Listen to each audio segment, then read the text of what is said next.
yang sesungguhnya ya.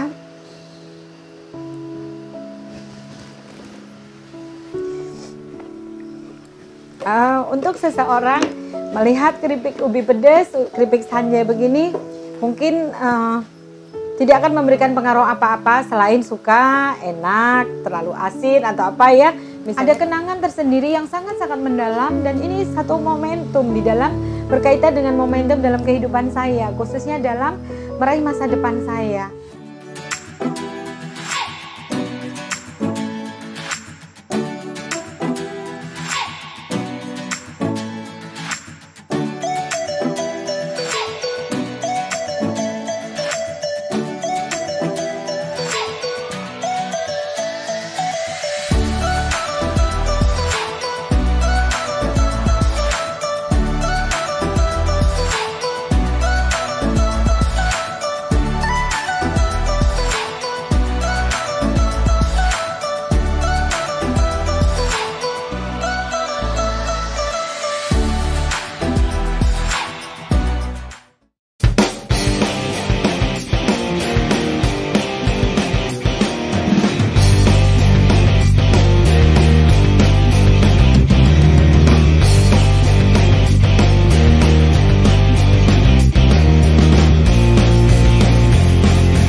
Dapat ditangkap dan ditonton.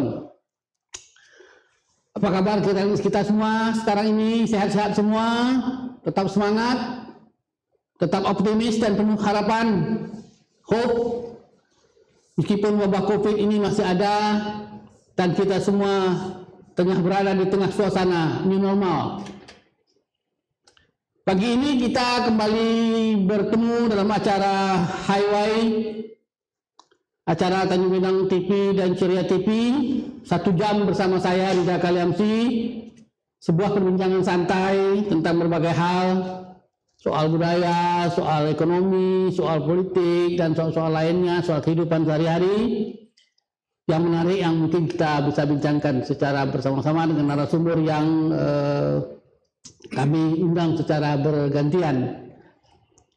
Tamu kita kali ini, yang saya undang kali ini adalah seorang pengusaha sukses, entrepreneur, dan seorang wanita yang tangguh. Dia adalah Insinyur Kartika Kusuma Mastuti, pemilik usaha CP Mitra Sari, pengusaha kue di Tanjung Pinang. Kami malah menyebutnya Raja Kue. Yang sudah semua dikenal di kota Tanjung Pinang, terutama sampai ke Batam dan beberapa tempat lainnya. Nah, mengapa kita memilih Ibu Kartika ini sebagai tamu kita? Seperti kita ketahui di era COVID-19 ini, hampir semua usaha-usaha, terutama usaha kecil, usaha yang berbasis wisata, perhotelan dan lain semuanya babak belur, Bu. Jungkir balik, banyak yang tutup, yang harus memberhentikan karyawannya, harus merubahkan karyawannya. Jadi memang beban yang ditanggung dunia usaha menghadapi COVID-19 ini cukup berat itu. Nah, tapi tidak semuanya, tapi tetap ada yang menurut saya yang tetap bertahan, tetap bangkit dan bahkan tumbuh dan berkembang lagi. Nah, salah satu yang menurut saya yang tetap sehat itu adalah bisnis di dunia kuliner, dunia makanan, dunia yang tetap diperlukan oleh siapapun, sakitlah dia, dimanapun dia, dikurung di rumah pun dia tetap memerlukan. Nah, salah satu yang tetap bertahan adalah kuliner. Nah, salah satu usaha yang kuliner ini adalah usaha yang Ibu usahakan, Citra Sari, dan menurut saya ini sebuah usaha yang tetap eksis, tetap berkembang.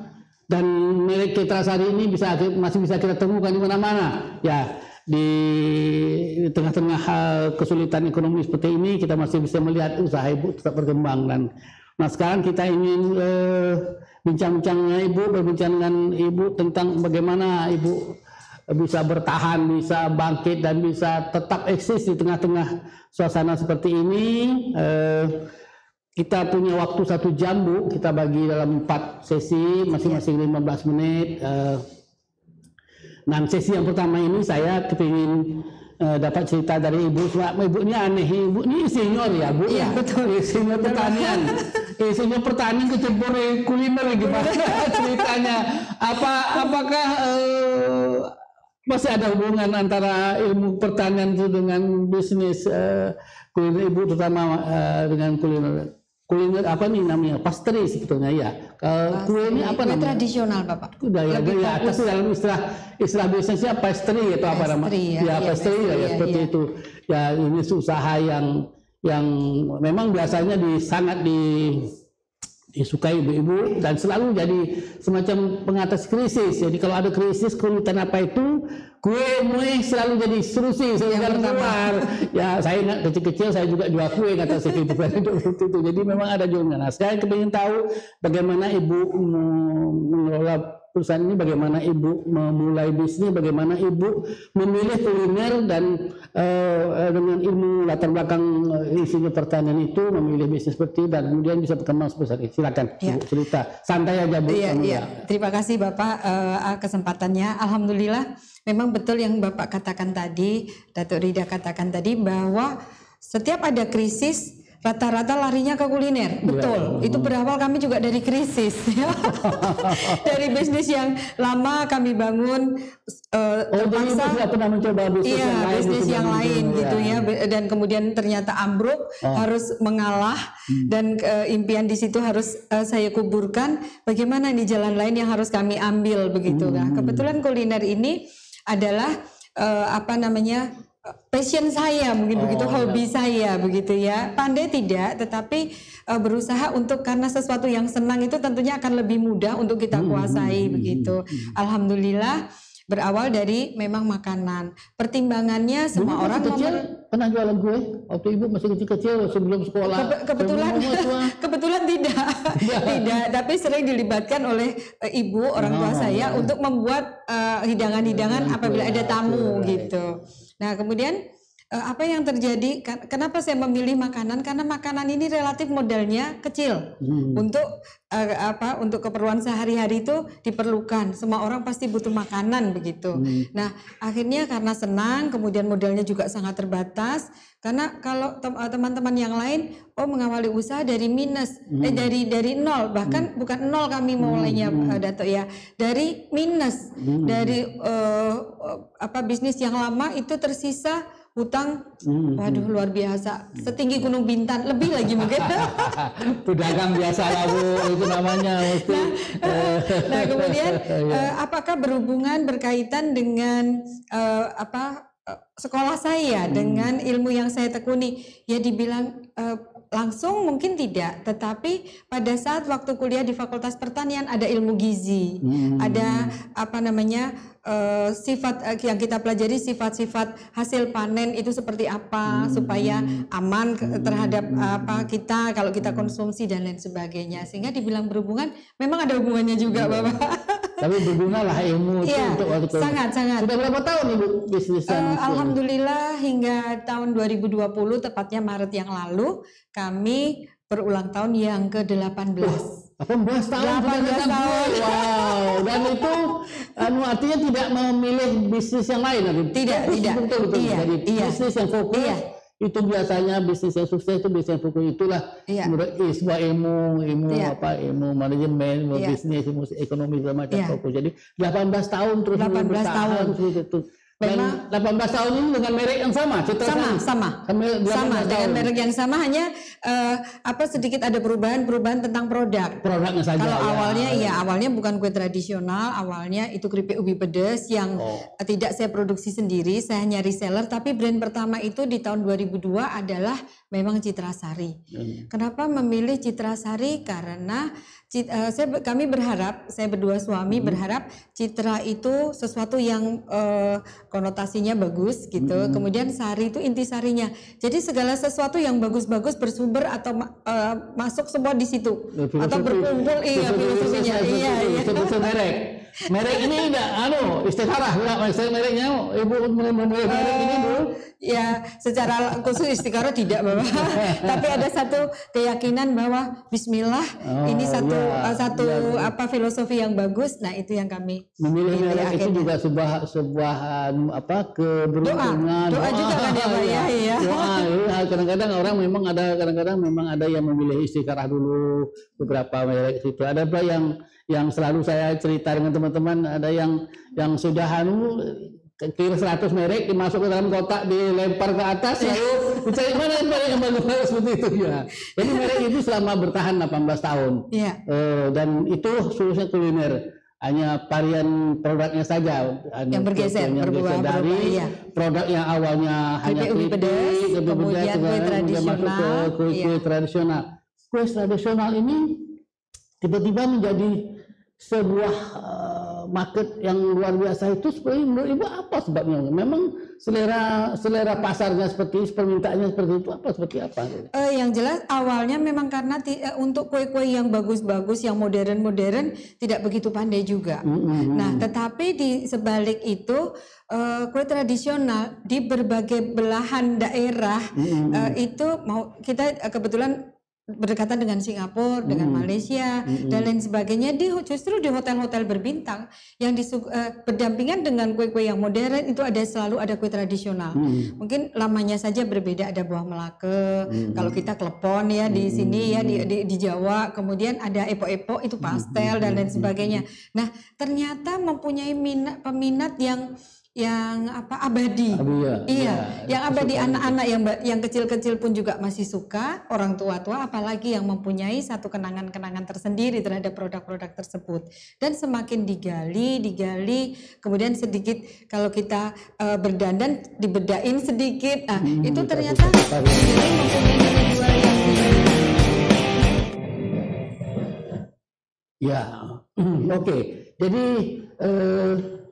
Jadi kue-kue itu berbasis sekarang ini yang Ibu ambil dari kue-kue tradisional, dari kultur budaya. Semua budaya di seluruh Indonesia atau hanya budaya karena Ibu di Tanjung Pinang? Budaya Melayu saja atau gimana seperti itu? Saya Citra Sari mengambil ranah nasional. Jadi kue-kue utamanya adalah kue-kue Melayu. Yang awalnya saya mungkin menyebut aja tidak pandai, belum pernah mendengar. Tetapi sekarang semakin ditekuni akhirnya mungkin boleh diuji nih Bapak. 1 kilo tepung bisa jadi kue apa? Itu sampai detail sedetail itu saya mempelajarinya.